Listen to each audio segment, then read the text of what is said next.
Ve burada görüyorsunuz helikopterin parçaları burada. İşte tam da bulunduğumuz bu noktayı tarif etmeye çalışıyorduk.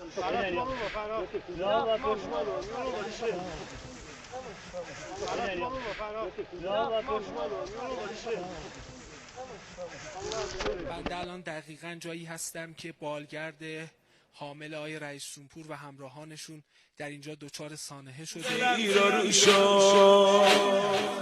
آخ دلم دارم منو تنها نگذار ای علم دارم دلم زیر رو شد چشم حرامی. Şöyle beni görebiliyor musun? Evet, şu anda İran Cumhurbaşkanı'nı taşıyan burada birçok parçaya bölündüğünü görüyoruz. O da ne kadar parçalarını şu anda haber ekranlarında görüyorsunuz. Evet.